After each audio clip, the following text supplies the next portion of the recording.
Bahujan Samaj party जिंदाबाद, Bahujan Samaj party जिंदाबाद, Bahujan Samaj party जिंदाबाद, बाबा साहेब अमर रहे, घनश्याम जी अमर। गोविंद कुमारी मायावती जी बहुजन समाज पार्टी उत्तर प्रदेशे ताके আমরা রাজ্যের তরফ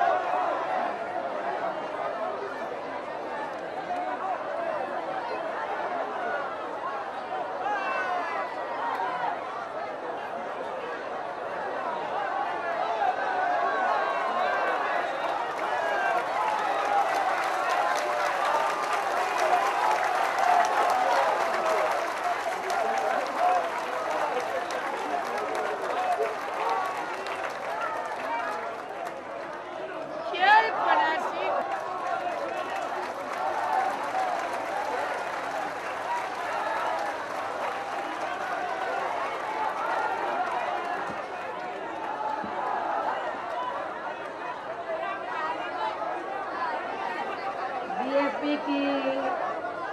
इस चुनावी जनसभा में इकट्ठा हुए बीएसपी के सभी छोटे बड़े पदाधिकारियों एवं कार्यकर्ताओं, आज आप लोग बीएसपी उम्मीदवारों के समर्थन में मुझे सुनने के लिए यहाँ इकट्ठा हुए हैं। इसके लिए मैं आप सभी लोगों का पूरे तहे दिल से आभार प्रकट करती हूँ। और अब मैं आप लोगों का ध्यान इस समय देश में 16वीं लोकसभा के लिए हो रहे आम चुनाव को लेकर कुछ जरूरी बातों की तरफ दिलाना चाहती हूँ। और इस संबंध में सबसे पहले मैं आप लोगों को ये अवगत कराना चाहती हूँ कि हमारी पार्टी चुनाव में आपके पश्चिमी बंगाल स्टेट की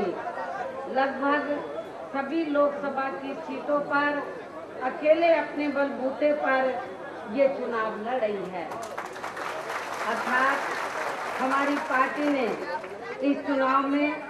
किसी भी पार्टी के साथ किसी भी प्रकार का कोई चुनावी समझौता नहीं किया है। और टिकट देने के मामले में भी हमारी पार्टी ने यहाँ सर्व समाज के लोगों को उनकी बीएसपी में जुड़ने की तादाद को ध्यान में रखकर ही इन्हें उचित भागीदारी भी दी है। लेकिन अब यहाँ मुख्य सवाल ये पैदा होता है कि इस चुनाव में आपको व आपके प्रदेश की आम जनता को अपना वोट कांग्रेस, बीजेपी वे अन्य विरोधी पार्टियों को न देकर अकेले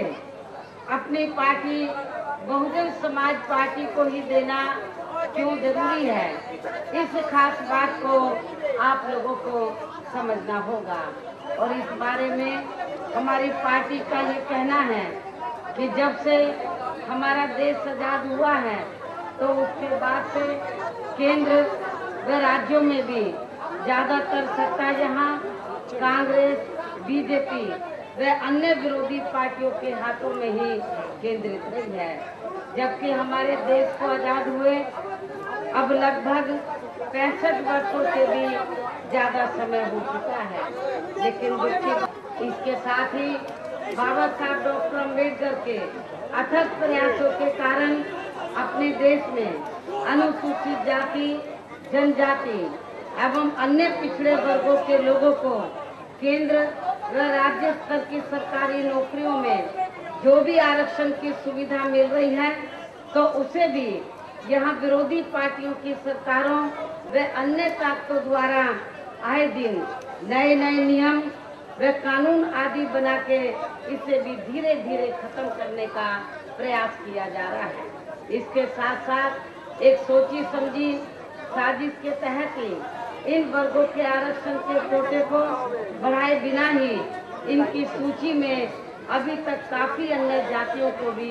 जोड़ दिया गया है, ताकि इन वर्गों के लोगों को कम से कम आरक्षण का लाभ मिल सके। और इतना ही नहीं बल्कि गरीबी एवं बेरोजगारी के मामले में लगभग यही खराब स्थिति पूरे देश में व आपके प्रदेश में भी यहाँ मुस्लिम समाज एवं अन्य धार्मिक अल्पसंख्यक समाज के लोगों की भी बनी हुई है, जिसका काफी कुछ खुलासा केंद्र सरकार की सच्चा कमेटी की रिपोर्ट में भी किया गया है। इसी प्रकार आज के राज्य सहित पूरे देश में यहाँ अपर कास्ट समाज में से गरीब लोगों की भी हालत हमें कोई खास अच्छी नजर नहीं आती है। इसलिए हमारी पार्टी ने पूरे देश में मुस्लिम एवं अन्य धार्मिक अल्पसंख्यकों के साथ साथ यहाँ अपर कास्ट समाज में से गरीब एवं बेरोजगार लोगों को भी